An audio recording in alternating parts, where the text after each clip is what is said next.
Magpapatuloy pong epekto ng malakas at malamig na hanging amihan dito po sa malaking bahagi ng Luzon habang magpapaulan naman ng easterlies o yung mainit na hangin galing silangan lalo na sa may eastern sections ng Visayas at Mindanao. Base naman sa ating latest satellite animation, wala po tayong namamataan na bagyo or low pressure area sa paligid ng ating Philippine Area of Responsibility at maliit din ang tsansa na magkakaroon ng bagyo hanggang sa unang linggo ng Marso.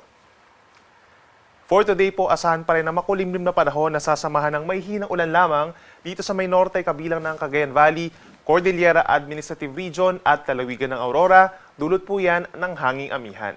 Habang ang natitirang bahagi ng Luzon kabilang ang Metro Manila is bahagyang maulap at minsan maulap lamang ang kalangitan at sasamahan lamang po yan ng mga pulupulong mahinang ulan at meron ding ilang lugar dito sa malaking bahagi ng Luzon na hindi naman po uulanin ngayong araw. Temperatura natin sa Metro Manila mula 23 hanggang 30 degrees Celsius habang malamig pa rin po dito sa norte kabilang ng Cordillera Administrative Region. Sa may Baguio City, posible ang pinakamalamig na temperatura na 14 degrees Celsius. Sa ating mga kababayan po sa lalawigan ng Palawan, fair weather conditions ang iiral epekto ng hanging amihan at sasamahan lamang po ng pulupulong mahinang pag-ulan habang dito naman sa malaking bahagi ng Visayas, may lugar po na uulanin dahil sa easterlies kabilang ng Eastern Samar, Southern Leyte at ilang bahagi po ng Northern Samar. Dito naman sa natitirang bahagi ng Visayas, dahil sa easterlies, asahan ng bahagyang maulap at minsan maulap na kalangitan at sasamahan lamang po ng mga pulupulong mga pag-uulan lalo na sa dakong hapon at sa gabi lalo na sa may southern portions po dito sa may Negros Oriental, Southern Cebu at Siquijor. Temperatura natin sa Metro Cebu mula 26 hanggang 30 degrees Celsius. At sa ating mga kababayan po sa Mindanao, mataas ang tsansa ng pag-ulan sa may eastern section, dulot po yan ng easterlies, kabilang ng Misamis Occidental, Camiguin, Misamis Oriental at malaking bahagi pa ng Caraga and Davao Region. Kaya magdala po ng payong kung lalabas ng bahay at mag-ingat pa rin sa banta ng baha at pagguho ng lupa. Dito naman sa natitirang bahagi ng Mindanao, sa umaga, bahagyang maulap at minsan maulap lamang ang kalangitan. Pero pagsapit ng tanghali hanggang sa gabi, madalas makulimlim na ang panahon at mataas din po ang tsansa ng mga pulupulong ulan o yung mga biglaang pagkilda at pagkulog, lalo na sa bahagi ng Soxargen and the rest of northern Mindanao. Temperatura natin sa Zamboanga City, pinakamainit po hanggang 34 degrees Celsius, habang sa may Metro Davao mula 23 to 31 degrees Celsius.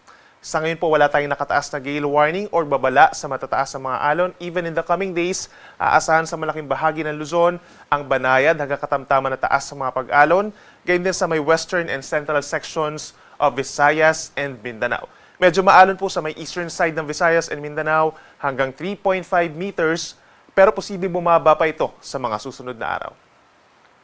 At para naman sa ating 4-day weather forecast, sa huling araw po ng Pebrero, aasahan pa rin ang mga mataas na tsansa ng ulan sa may Caraga Region and Davao Region, dulot po ng easterlies. Make sure po na meron pa rin dalang payong at mag-ingat pa rin sa mga banta ng baha at landslides. Ang natitirang bahagi ng bansa, bahagyang maulap hanggang maulap ang kalangitan bukas at sasamahan lamang po ng may hinang ulan lalo na sa may eastern sides ng Luzon. Isolated rain showers naman over the rest of Visayas and the rest of Mindanao. Sa ating mga kababayan naman po, by tomorrow or by Saturday hanggang sa Lunes sa mga unang araw po ng Marso, aasahan pa rin ang mataas na tsansa ng ulan sa may eastern sides. Aakyat yung epekto ng easterly sa may Bicol Region, Eastern Visayas at bahagi pa ng Caraga and Davao Region sa may Surigao Provinces and Davao Oriental. So lagi pong tumutok sa ating mga babala, possible advisories, worst case heavy rainfall warnings, mag-ingat pa rin po sa banta ng baha at landslides. Ang natitirang bahagi ng bansa, aasahan ang epekto ng easterlies o yung mainit na hangin kaya aasahan yung maalinsangan na panahon lalo na sa tanghali sa malaking bahagi ng Luzon, Visayas and even the rest of Mindanao. So make sure po na meron pananggalang sa init at laging tumutok sa ating mga babala. Para naman sa ating outlook for the month of March, aasahan pa rin yung epekto ng amihan sa unang bahagi po ng Marso, bagamat hindi na ito ganun kalalakas at ganun kalamig ang dalang epekto, no? At posible na po matapos ang amihan season towards the middle or end of March. Sunrise po natin ay 6:14 a.m. at ang sunset ay 6:04 p.m.